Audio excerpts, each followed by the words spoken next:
교수님, 다케시마는 일본의 영토입니다. 이웃 국가 한국이 일본의 섬 다케시마를 불법으로 점유하고 있는 것이므로 이것은 당연히 영토 분쟁에 포함시켜야 합니다. 한 일본인 유학생이 한국 동쪽의 작은 섬, 독도라는 주제로 강의를 시작하려는 교수를 향해 손도 들지 않고 다짜고짜 벌떡 일어서서 번뜩이는 눈빛으로 큰 소리로 말하자 순간 강의실 분위기가 매우 싸늘해지며 여러 학생들은 술렁이기 시작하는데요. 무슨 일이 벌어진 걸까요? 안녕하세요. 저는 하버드 대학교에서 역사학을 전공하고 있는 미첼리라고 합니다. 저희 대학에는 다양한 나라에서 온 탁월한 학생들이 모여 있어 항상 새로운 것을 배울 수 있는 기회가 많아요. 아시는 것처럼 하버드에는 세계 각지에서 온 뛰어나고 역량이 풍부한 학생들로 항상 강의실은 뜨겁지요. 하버드에서는 언제나처럼 미국에서 뛰어난 인재가 되는 것뿐만 아니라 세계적인 리더로 성장하는 것을 목표로 하고 학업에 임하고 있습니다. 매년 하버드에서는 세계의 다양한 역사와 이슈에 대해 깊이 탐구하는 특별한 행사를 개최하는데요. 올해는 세계사 속에서 한류와 한국의 영향력이라는 주제가 특별히 인기가 많았어요. 그 중심에 하버드, 예일, 스탠퍼드와 같은 세계적인 명문 대학에서 세계사 강연을 하고 있는 역사학자 에드위드 버렐 교수님의 강의는 하버드 학생들에게 매우 큰 인기를 끌고 있었어요.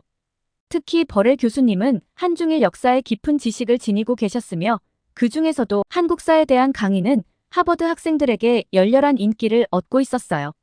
저는 개인적으로 K-팝과 드라마에 매료되어 있었기 때문에 이번 교수님의 한국사에 대한 강의가 많이 기대되었습니다. 그런데 강의 시작을 하기 전에 같은 역사학에서 지독하게 일본 제국주의가 강한 마찌다라는 학생을 멀리서 보게 되었는데요. 분명히 한국사에 대한 강의임에도 불구하고 그가 왜 강연에 참석을 했는지 이해가 되지 않았어요. 그리고 같은 무리에 있었던 일본인 유학생들도 보였습니다.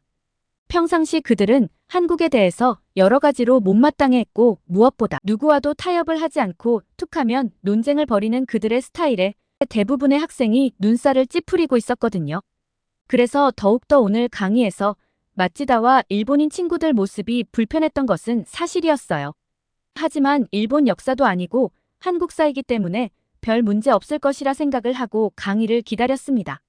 버렐 교수님은 한국을 이야기할 때 빼놓을 수 없는 것이 바로 강력한 행정력이라고 말씀을 하셨어요. 이미 고려시대부터 한국은 국토 전역에 걸쳐 강력한 행정력을 펼쳤다고 했어요. 곧바로 한국사 수업에서 일본과 영토 분쟁에 대한 이야기가 나오게 되었습니다. 쿠릴 열도, 오키노토리시마 암초, 센카쿠 열도 등 다양한 분쟁 지역과 그 원인에 대해 설명을 하셨어요. 교수님은 한국과 일본은 세계적으로도 보기 드문 라이벌 관계라고 말씀을 하셨는데요. 그리고는 일본인들의 극심한 반한 감정을 상징적으로 보여주는 장소가 있다고 하셨습니다. 바로 한국의 동쪽 끝에 위치한 작은 섬, 독도라고 말씀을 하셨어요. 그러자 잠자코 강의를 듣던 마찌다는 손도 들지 않고 벼랑간 일어서서 다케시마는 일본의 고유 영토입니다. 라는 주장을 했습니다. 그의 얼굴에는 교수님이 독도라고 부른 데 대한 열등감과 분노가 보였고 그의 주위에 있는 일본 친구들은 민족주의적인 자부심인 얼굴로 쳐다보며 강의실을 차갑게 만들어버렸는데요. 마찌다와 그의 친구들이 독도 문제에 대해 일본이 느끼는 복잡한 감정과 그들의 역사적 시각을 그대로 드러낸 발언이었죠.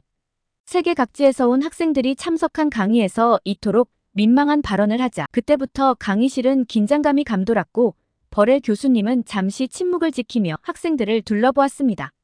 버렐 교수님은 깊은 숨을 들이마시고 차분하게 대답했어요. 일본의 팽창주의는 매우 위험한 생각입니다. 교수님의 눈빛은 단호했고 그의 목소리에는 결단력이 묻어 있었죠. 이 발언으로 강의실에 있던 많은 학생들은 숨죽이면서 교수님의 발언에 귀를 기울였어요. 바로 그때 마찌다 옆에 또 다른 일본 학생이 다케시마도 분쟁 중인 영토인데 왜 다루지 않나요? 라는 질문을 던졌습니다. 그의 목소리에는 분노와 공격적인 기색이 섞여 있었습니다. 버렐 교수님은 그 질문에 조금도 흔들리지 않고 지금 무슨 얘기를 하는지 모르겠군요라며 차분하게 대응하셨어요.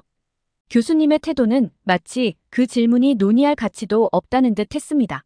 마찌다와 일본인 학생은 얼굴이 붉어지며 억눌린 분노와 열등감이 섞인 목소리로 일본의 섬 다케시마에 대한 얘기인데 일본의 이웃국가 한국이 일본의 섬 다케시마를 불법 점유하고 있기 때문에 당연히 영토 분쟁 지역에 포함되어야 한다고 자신의 주장을 강하게 표현했습니다. 그들의 눈빛은 분노로 번뜩였고 입술은 억지로 참는 듯한 떨림을 보였지요.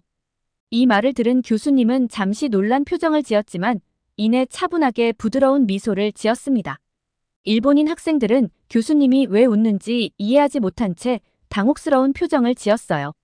교수님은 학생들을 둘러보며 차분하게 설명하기 시작했습니다. 한국의 섬 독도를 그렇게 부르는 것은 일본인 뿐입니다. 독도가 영토 분쟁 지역이 아닌 이유를 알고 싶다면 먼저 국제적인 명칭인 독도를 사용해서 질문을 하셨으면 좋겠습니다. 이곳은 일본이 아니라 전 세계 학생이 모여서 공부하는 미국의 하버드 대학교입니다.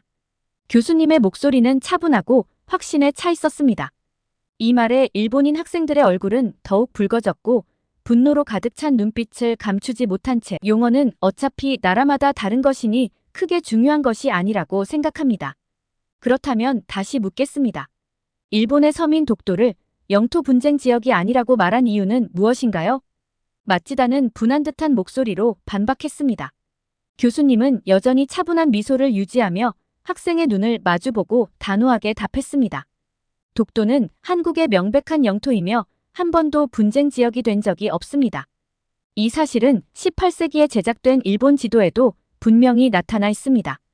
교수님의 목소리는 흔들림이 없었고 그의 눈빛은 강렬한 확신으로 빛났습니다. 교수님의 이 같은 태도와 설명은 일본 학생의 공격적이고 분노에 찬 질문에 대해 이성적이고 차분하게 대응하며 독도에 대한 명확한 역사적 사실을 제시해 주었는데요. 일본 지도에 나타나 있는 것은 일본인들조차 독도를 조선 영토라고 생각했다는 얘기입니다.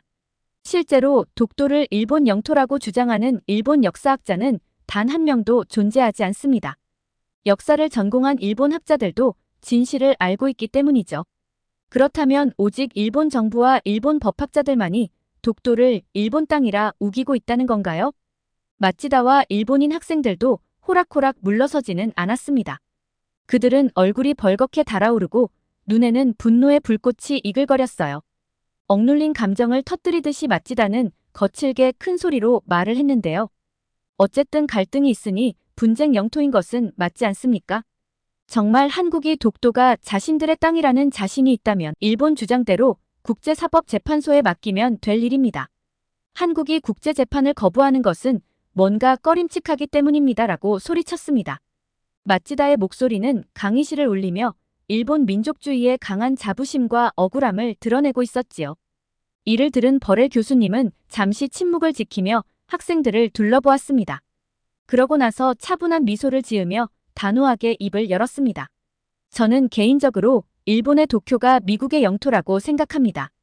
미국은 전쟁을 일으켰다가 패망한 일본을 대신하여 도쿄를 지배했던 역사를 가지고 있습니다. 학생의 생각은 어떠한가요? 교수님의 목소리는 부드러우면서도 강하게 울려 퍼졌고 눈빛은 흔들림이 없었습니다. 마치다와 일본인 학생들은 어이없다는 표정을 지으며 얼굴이 더 붉어지며 큰 목소리로 외쳤습니다. 도쿄는 미국 땅이라고요?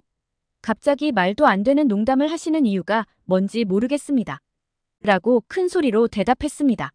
그의 얼굴은 분노로 일그러져 있었고 목소리에는 혼란과 흥분이 뒤섞여 있었으며 두 손은 떨리고 있었습니다.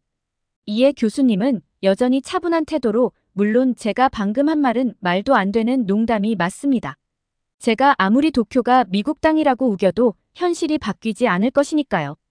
마찬가지로 학생과 일본 정부가 아무리 우겨도 독도가 한국의 고유 영토라는 역사적 사실은 변하지 않습니다라고 설명했습니다.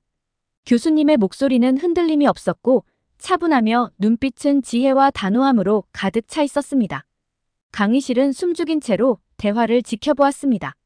교수님의 슬기롭고 현명한 대처는 학생들에게 깊은 인상을 남기며 일본 학생들의 격렬한 감정과 대조를 이루며 더욱 강렬한 메시지를 전달했습니다. 교수님은 이제 한국이 일본 정부의 수준 낮은 농담에 어울려주지 않는 이유를 알겠죠? 라고 말했습니다. 어쨌든 갈등이 있으니 분쟁 지역이다라는 억지 주장을 그 자리에서 말문이 막히도록 봉합해버린 것이었습니다. 이어서 교수님은 냉철한 눈빛으로 일본은 이미 한국 전체를 불법으로 병합했다가 패망한 역사를 가지고 있습니다. 이제 와서 작은 섬 하나를 다시 빼앗겠다고 탐욕을 부리는 이유가 무엇인가요? 라고 물었습니다. 교수님의 신랄한 비판에 마치다와 일본인 학생들은 순간 말문이 막히고 말았습니다. 그러나 교수님의 비판은 여기서 끝나지 않았지요. 그는 이어서 날카롭게 말했는데요. 학생의 이름을 쓰는데 사용하는 일본 문자 가타카나는 한국의 고대 왕국이었던 신라의 향찰과 이두에서 유래된 글자입니다. 학생이 하늘처럼 떠받들고 있는 일왕 역시 한국의 서울을 수도로 삼았던 고대 백제 왕가에서 갈라져 나온 반개 가문의 후손입니다. 학생이 한국의 작은 섬을 계속해서 일본의 것이라고 주장한다면 저는 일본 열도 전체가 한국의 빚을 지고 있다고 언급하지 않을 수 없습니다. 제가 계속해서 일본의 것이 어디에서 건너온 것인지 말해주길 원하나요? 교수님의 목소리는 단호하고 강력했습니다. 이를 들은 마찌다와 일본 학생들은 얼굴이 하얗게 질리며 더 이상 반박할 말이 떠오르지 않는다는 듯이 시선을 거두었습니다. 마찌다의 분노와 당혹감이 섞인 표정을 본 교수님은 마침내 이 얘기는 여기까지만 하는 게 좋을 것 같습니다. 라고 말을 했습니다. 교수님의 말이 끝나자 마찌다와 일본 학생들의 눈에는 좌절과 패배감이 가득 차 있었습니다. 교수님의 논리적이고 사실에 기반한 날카로운 비판은 일본 학생들을 완전히 궁지에 몰아넣었고 강의실은 숨막히는 긴장감 속에서 조용해졌습니다.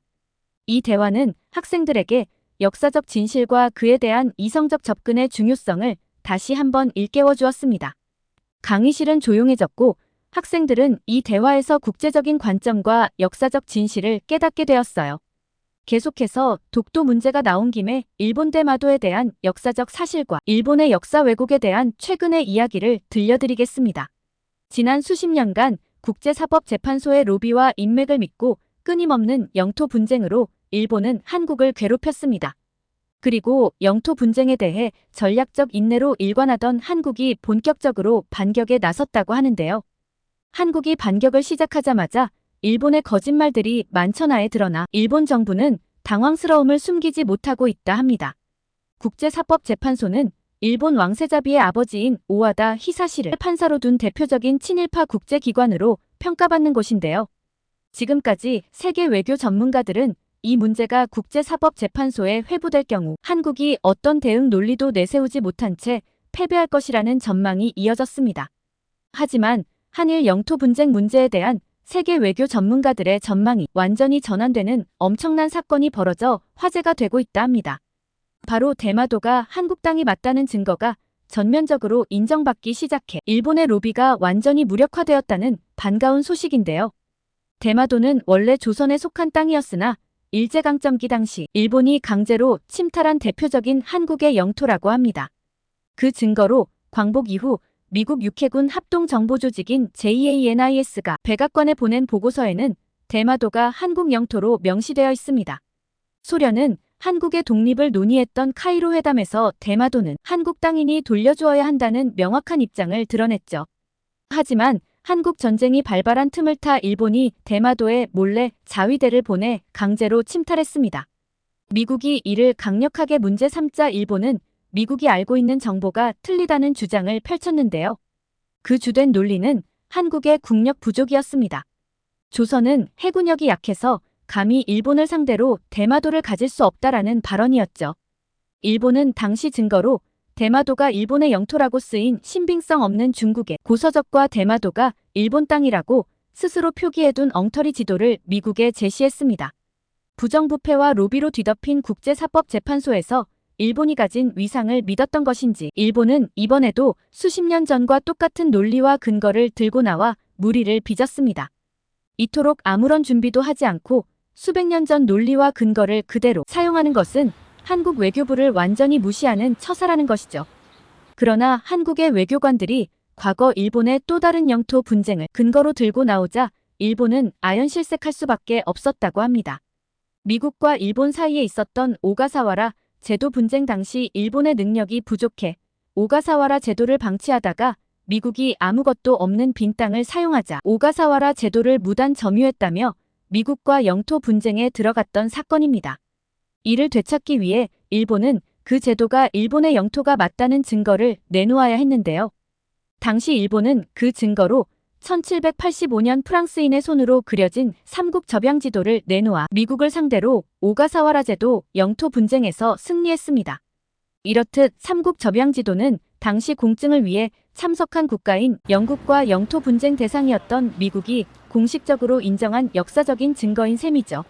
그런데 그 지도에 독도와 울릉도는 물론이고 대마도까지 한국의 영토로 명확하게 표시되어 있어 재판에 참여한 일본 외교관들을 패닉에 빠지게 만들었습니다. 이 사실이 국제사법재판소 법정에서 만천하에 드러나자 일본의 뇌물을 받은 국제사법재판소의 판사들은 당황한 기색을 숨기지 못했다고 하는데요. 자신들이 과거에 사용했던 수가 일본에게 역으로 돌아와 독도를 국제사법재판소로 끌고 가려던 일본의 전략이 자충수가 되어버린 셈입니다. 이에 사안의 심각성을 느낀 일본 정부는 외무 대신 하야시 요시마사를 한국에 급파하여 서울 모처에서 한국 외교부 장관과 긴급 회담을 가졌습니다. 그리고 긴급 회담 이후 기자회견을 가지고 현안 해결을 위해 속도감 있게 협의할 것을 천명한 하야시 요시마사 외무대신은 굳은 얼굴을 한 채 회의장을 빠져나가며 세간의 이목을 집중시키고 있습니다. 대마도 현지인들의 반응도 주목받고 있습니다. 그들은 대마도의 한국 편입 가능성이 높다는 소식을 듣자 한국인이 일본인으로 사는 것이 이상한 것이었다라며 당연한 듯한 반응을 보였습니다. 대마도인은 본래 백제 부흥운동에서 패한 유민들의 후손으로 현정 스님의 일본 표해록에서도 한국인과 매우 비슷한 생활 양식을 지닌 것으로 묘사됩니다. 이 책에서는 대마도인에 대한 묘사를 본래 일본 말보다 한국말에 능하며 조선을 부처의 나라로 표현하는 등 조선에 강한 친밀감을 가진다라는 말로 시작하는데요. 더불어 의복이나 고기를 좋아하는 식문화, 섬사람임에도 불구하고 말 타기에 능하다는 기록을 통해 대마도인의 정체성이 일본인과 완전히 다르다고 전하고 있습니다.